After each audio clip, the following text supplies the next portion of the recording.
Hello नमस्कार, मेरे प्यारे भारतवासियों, मैं फिर से आ गया हूँ एक नए वीडियो के साथ।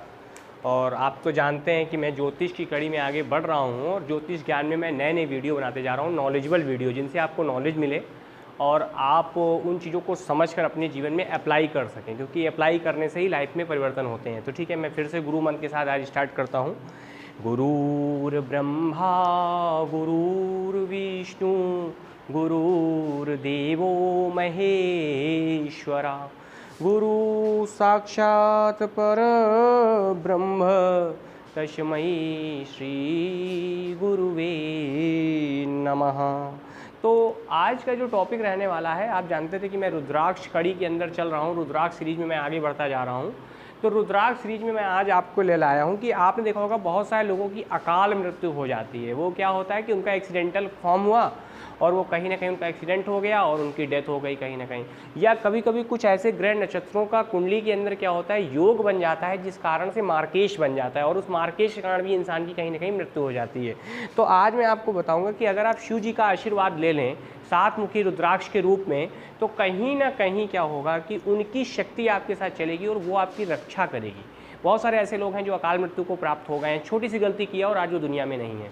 तो मैं ऐसे ही लोगों को बचाने के लिए मैं आया हूँ कि जिससे आप समझ सकें कि अकाल मृत्यु क्यों होती है और उससे आपकी रक्षा कैसे हो सकती है। तो मैं आज आपके लिए बेजोड़ तरीका लाया हूँ, ध्यान रखिएगा। भोलेनाथ की जय जरूर बोल दीजिए, आपके सामने लाया हूँ। समझिए, काल से बचाए सात मुखी रुद्राक्ष। मतलब काल का मतलब क्या, अकाल मृत्यु यहाँ पर हम कह सकते हैं। देखिए, एक नॉर्मल मृत्यु होती है और एक होती है कि टाइम से पहले ही मर जाना। तो टाइम से पहले मरने का मतलब है कि आपने अपने उत्तरदायित्वों को नहीं पूरा किया कहीं ना कहीं। तो आगे चलता हूँ, मैं आज आपको बताता हूँ और समझाने की कोशिश करता हूँ। देखिए, जो सात मुखी रुद्राक्ष है, इसको ले लीजिए। धारण करने से मृत्युंजय देखिए क्या है, मृत्यु तुल्य कष्ट भी दूर हो जाता है।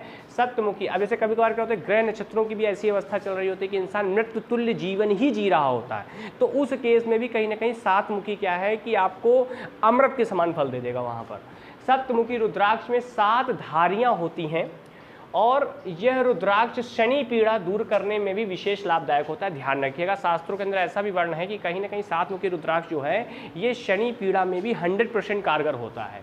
रुद्राक्ष की प्राण प्रतिष्ठा, देखिए मेन चीज ये है, प्राण प्रतिष्ठा करना आवश्यक है तथा इसे धारण करते समय ओम नमः शिवाय मंत्र, ये जो पंचाक्षरी मंत्र है, इस मंत्र का आप यूज जरूर करें, क्योंकि भोलेनाथ का आशीर्वाद बहुत जरूरी है आपको मिलना।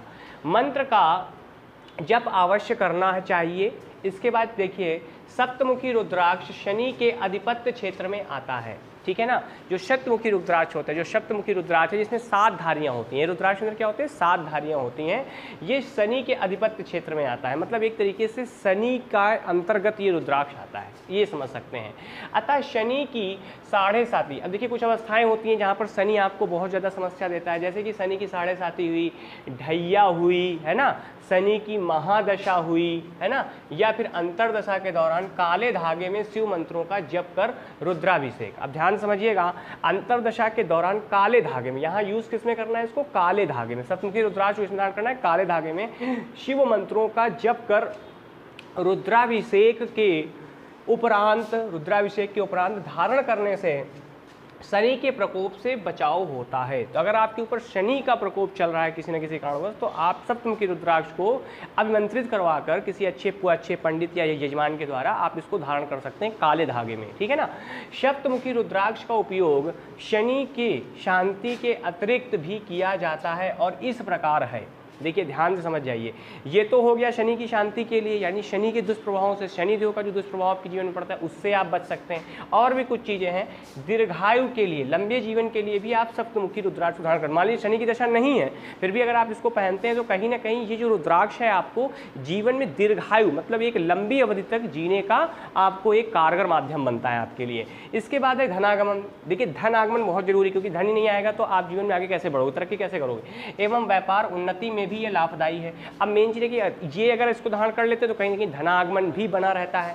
दूसरी चीज़ क्या है, व्यापार सेक्टर में भी आपको फायदा मिलता है, व्यापार बिजनेस भी आपका कहीं ना कहीं तरक्की करता है। इसके बाद आगे देखिए, यहाँ पे लिखा है काल सर्प योग की शांति के लिए इसका उपयोग करें। अभी मैं एक वीडियो बनाऊंगा जिसमें बताऊंगा काल सर्प योग कैसे बनता है, क्या कारण है और इनसे कैसे बचा जा सकता है ना, और उससे क्या क्या समस्याएं आती हैं। तो मैं इस पर एक आने वाले टाइम में एक वीडियो जरूर बनाऊंगा, आप लोग देखते रहिए। काल सर्प योग की शांति के लिए इसका उपयोग कर सकते हैं। मतलब अगर आप इसको पहनते हैं हैं तो कालसर्प योग के केस में भी आपको फायदा देखने को मिलता है। दूसरी चीज़ क्या है यहाँ पर समझता हूँ मैं, समझाता हूँ आपको कि विष के प्रभाव से बचने के लिए भी सप्तमुखी प्रयोग करना चाहिए। अब जैसे बहुत सारे लोग विष का प्रयोग कर देते हैं आपके ऊपर, मतलब कुछ ऐसी कुटिलता या कुछ ऐसी चीज़ जो प्रयोग की जाती है, तो उस केस में भी सप्तमुखी क्या है, सप्तमुखी रुद्राक्ष रामबाण की तरह काम करता है कहीं ना कहीं और आपको बचाता है। अगला पॉइंट जरा समझते हैं, सप्तमुखी रुद्राक्ष से सेहत में भी फायदा होता है। अगर आप इसको धारण करते हैं तो कहीं अगर आप कमजोर हैं, सेहत आपकी ज़्यादा बेटर नहीं है, तो कहीं ना कहीं ये क्या है, उस चीज़ को आपकी बॉडी में क्या करेगा, एनर्जेटिक करेगा और आपको बेस्ट बनाएगा। तो सप्तमुखी रुद्राक्ष से सेहत में भी फायदा देखने को मिलता है। ठीक है, दूसरी चीज़ क्या होता है कि कुछ लोग क्या होते हैं, मन के आवेगों में उठकर, आपने सुना होगा कि अच्छे खासे थे लेकिन दिमाग में कुछ ऐसी बात है कि पूरे घर को ही गोली मार दिया या कुछ इस तरह का केस कर दिया जो कहीं ना कहीं नहीं करना चाहिए था, उनको कुछ गलत काम उनसे हो गया।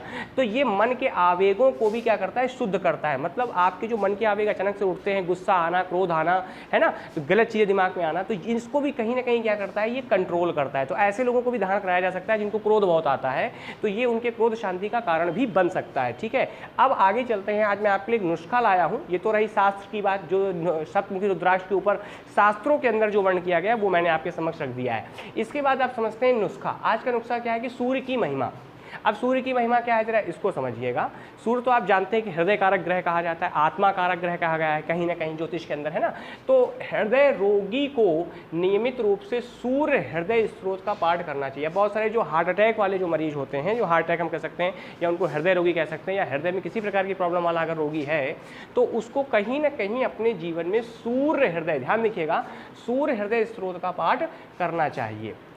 रविवार को व्रत रखकर, देखिए ध्यान दीजिएगा, अगर वो रविवार को व्रत रखता है, नमक तेल अदरक, तीन चीजें, नमक तेल और अदरक का सेवन नहीं करना चाहिए। अगर वो इन चीजों का सेवन नहीं करता है तो कहीं ना कहीं सूर्य के बुरे प्रभावों से क्या होता है, बच सकता है, बुरे प्रभावों से छुटकारा शीघ्र प्राप्त होगा। इसके विपरीत अगर सूर्य उच्च में बैठा है, अब अभी मैं आपको आगे आने वाले वीडियो में ये भी बताऊंगा कि कब किस भाव में उच्च का होता है, कब नीच का होता है ना, तो आपको सारी बातें मैं आने वाली वीडियो में बताने वाला हूँ, क्योंकि ज्योतिष से तो मैं पूरी कड़ी ही जोड़ रहा हूं इसको, तो सारी चीजें बताऊंगा कि किन भाव में ज्योतिष के अंदर सूर्य उच्च भाव में माना जाएगा, कहां खराब है, कहां उसके अच्छे प्रभाव हैं, कहां उसके क्षीण प्रभाव, सारी चीजें आने वाली वीडियो में आएंगी। लेकिन अभी मैं आपको सिर्फ ये बता रहा हूं कि सूर्य उच्च में बैठा हो तो जीवन सफल और मर्यादित बनाकर अपार सुख देता है और घर में सुख समृद्धि आती रहती है।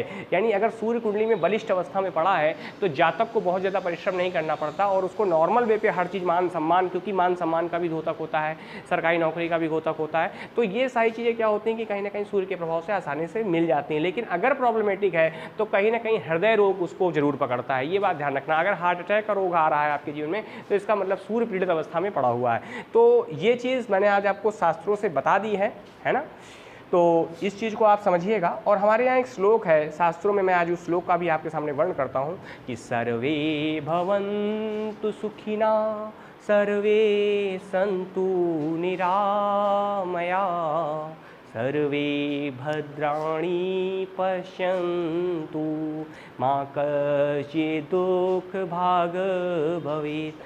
तो इस श्लोक के साथ मैं आज आपको छोड़ने जा रहा हूँ और फिर कुछ नई इन्फॉर्मेशन के साथ रुद्राक्ष की मैं फिर नेक्स्ट वीडियो में मैं फिर से आपसे मिलूंगा। तो तब तक के लिए खुश रहें, मौज करते रहें और चैनल को सब्सक्राइब करना ना भूलें, शेयर करना ना भूलें, ठीक है, और कमेंट भी करते रहें, आपको जैसा लगे उस हिसाब से कमेंट भी करते रहें। तो फिर मिलेंगे एक नेक्स्ट वीडियो के साथ, फिर मिलूंगा। टिल देन बाय बाय, मुस्कुराते रहें, खुश रहें, मौज करते रहें और हाँ, सूर्य को अर्घ जरूर दे दें, ज़्यादा फायदा मिलेगा जीवन में, ठीक है। Till then bye bye.